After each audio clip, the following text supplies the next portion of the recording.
Hello అండి. Welcome to my channel Padmini cook book.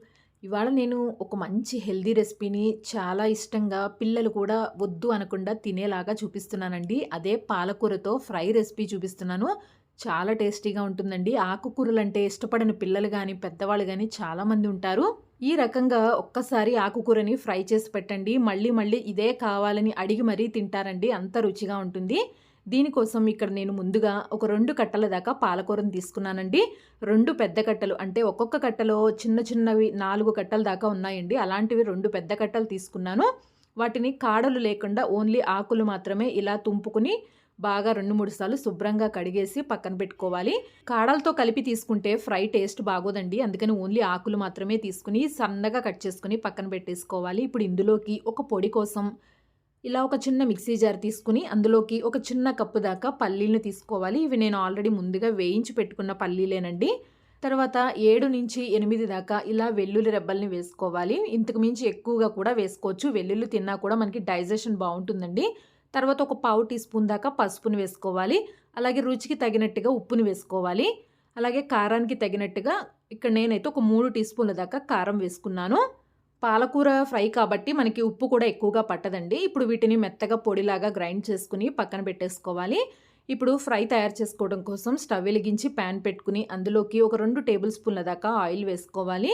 తర్వాత ఇందులోనే పోపు గింజలు 1 టీ స్పూన్ దాకా పచ్చిశనగపప్పు, 1 టీ స్పూన్ దాకా మినపప్పు, 1 టీ స్పూన్ ఆవాలు, అలాగే 1 టీ స్పూన్ దాకా జీలకర్ర వేసుకుని మంటని లో ఫ్లేమ్లో పెట్టుకుని ఈ పోపు మొత్తాన్ని చక్కగా వేయించుకోవాలి. పోపు బాగా వేగిపోయిన తర్వాత సన్నగా కట్ చేసి పెట్టుకున్న పాలకూరని వేసుకోవాలండి.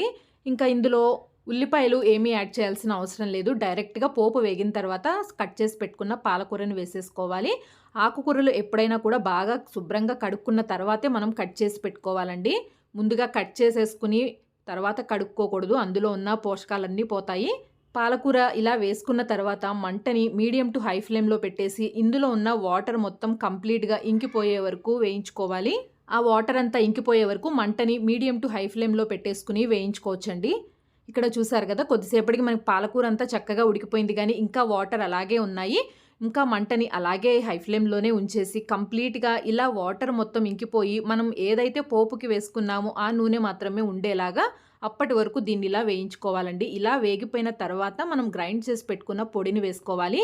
ఈ పాలకూర వేసిన తర్వాత మనకి నేను చూపించిన విధంగా వాటర్ మొత్తం ఇంకిపోయి మనకి పాలకూర బాగా వేగిన తర్వాత మాత్రమే ఈ పొడిని వేసుకోవాలండి. లేదంటే బాగా ముద్దలాగా అయిపోతుంది.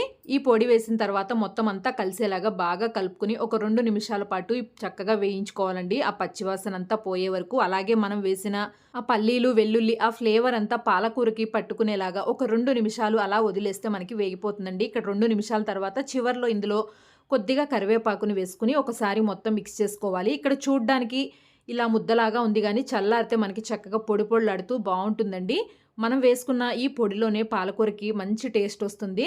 అంతేనండి, చాలా సింపుల్గా టేస్టీగా పాలకూర ఫ్రై రెడీ అయిపోయింది. వేడివేడి అన్నంలోకి పిల్లలకి చక్కగా ఇలా ఫ్రై చేసి కలిపి తినిపించండి. చాలా ఇష్టంగా తింటారు. మనకి ఆ పొడి వల్లే పాలకూరకి మంచి టేస్ట్ వస్తుంది. అలాగే మనం వేసిన వెల్లుల్లి వల్ల కూడా పాలకూర ఆ పచ్చివాసన అంతా పోయి మనకి మంచి వెల్లుల్లి ఫ్లేవర్తో టేస్ట్ చాలా బాగుంటుందండి. పిల్లలైతే అస్సలు వదిలిపెట్టకుండా తింటారు.